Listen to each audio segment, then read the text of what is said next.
It seems as though everyone knows about pho these days, but did you also know about tieu? Hello everybody, welcome to my channel where we make authentic home-style Vietnamese food. Let's talk about tieu. It's similar to pho, yet so different. With there being so many other soup noodles out there, there has to be certain characteristics that make each one unique. Tieu is really popular in the south of Vietnam, and it seems as though every city has its own version of it. Because the thing about tieu is that it's so versatile. It's noodles that you can put together with whatever you have on hand or whatever suits your taste, although it does follow certain traditions.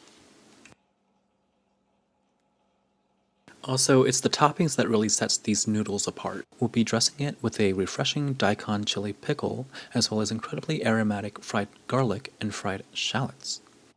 And it's best served with a chicken leg hanging off the side of the bowl. So today we're making tieu gà. And with that, we'll start making the toppings, starting with the pickle since we want to give it as much time as possible to develop. If you already know about this, then you are way ahead of the pack. This is a specialty item that you can only find in one city in the south of Vietnam. Well, you could probably find it in plenty of places nowadays, especially in Saigon, but it originated in Daikon, which is located a little farther south and is located where the Mekong River meets the sea.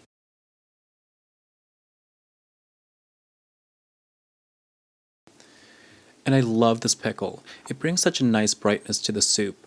Once you've had it, you really can't go back. And it's so simple to make. We'll just need some fresh daikon, chili peppers, white vinegar, and water. And cut the daikon into cubes that are about 1/4 to a 1/2 inch thick. And then cut the hot chili peppers into thin slices. It could really be any kind of hot pepper, but avoid using bell peppers.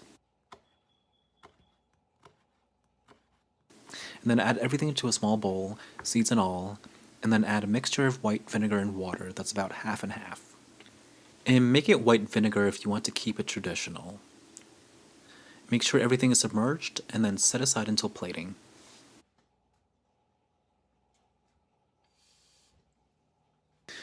Next we're going to prep the shallots for frying, so slice it as thinly and uniformly as possible. Using small shallots will make it easier because it's less chopping. All in all, we're going to make about 50 grams of it, using about 4 shallots.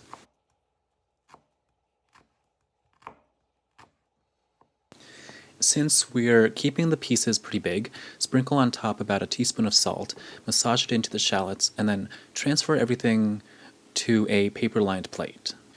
We want to remove as much moisture from the shallots as possible. The salt is going to do that for us, and the paper will hopefully retain most, if not all, of that moisture.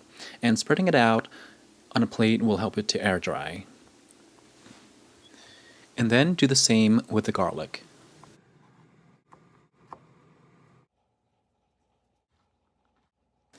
And then set both aside until we're ready to fry it. Now we're ready to process the chicken. This is half of the chicken, it's about 900 grams.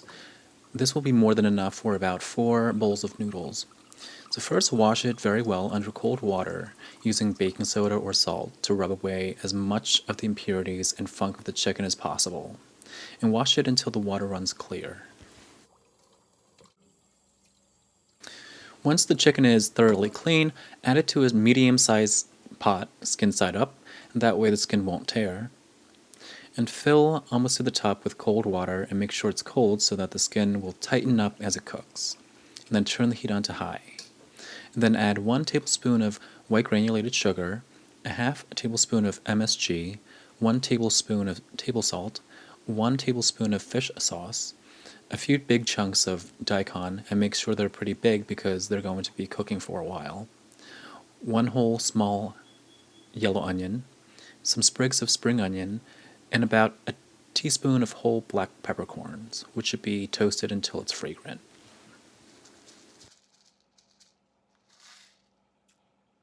To bolster the flavor, add 1/2 a piece of dried squid, which needs to be toasted until it's hot and fragrant, as well as a few tablespoons of dried shrimp, which needs to be soaked in warm water for about 10 minutes and then rinsed with fresh water. And I would say that this is optional, except that it's a pretty classic way to add the same sweetness that you would get if you were making it with pork. If you happen to have a bunch of chicken bones lying around, go ahead and use it instead of the seafood. And watch the heat. Reduce it to low as soon as you start seeing small bubbles. To fry the shallots, we'll need some lard. And we could use a neutral oil instead, but there won't be as much flavor. So I'm going to trim off the layer of fat on this piece of pork and render it into lard.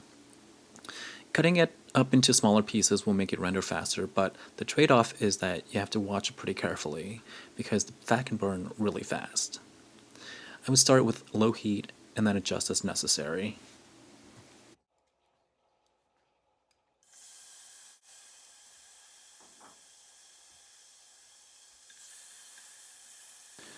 After a few minutes, there should be enough lard to fry, so this is the time to strain the mixture.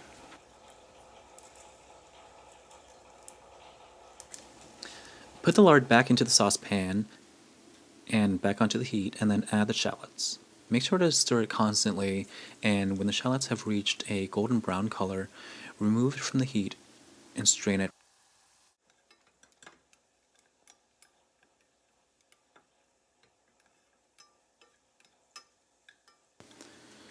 And then do the same with the garlic. One tip is to put the cooked shallots and garlic into cold oil right away so that it stops the cooking process, and the oil will actually keep it crispy longer.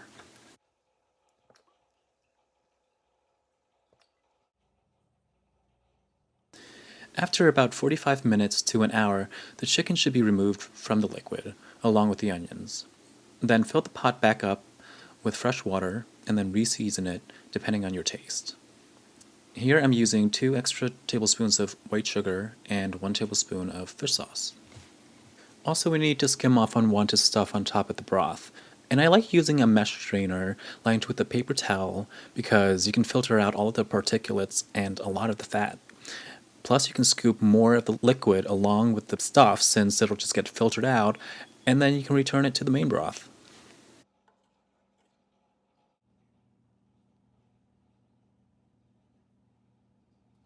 Now we're ready to eat, so set up a small pot with water to cook the noodles. And while the water comes to a boil, we'll cut up the spring onions and cilantro to garnish. We're also going to cut up some romaine lettuce stems.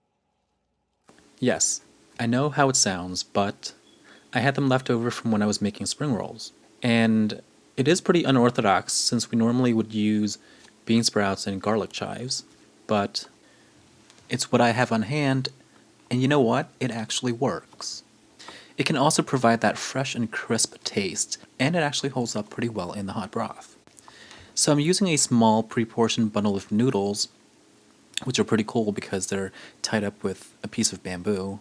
I like that finishing touch. So I'll be using just a little bit of water. And it doesn't take long at all to cook, and I like it pretty chewy, so I'm probably only going to cook for about 45 seconds.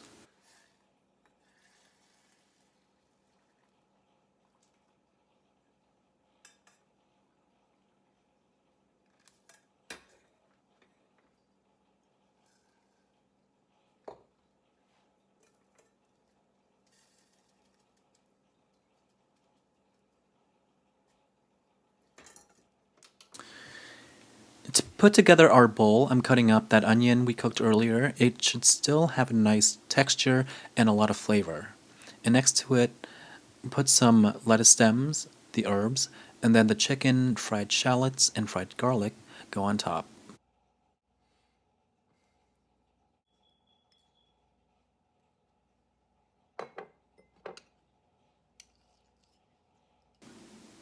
Then fill the bowl with that beautiful clear broth.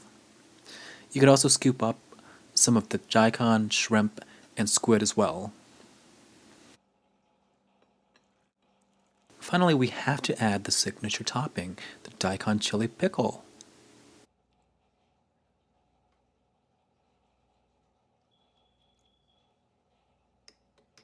One final tip, keep that end of the drumstick out of the hot broth. You know you're going to pick it up with your hands anyway, unless your chopstick skills are superhuman.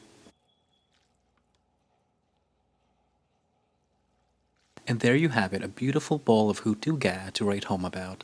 I really hope that you try this recipe and that it works out for you.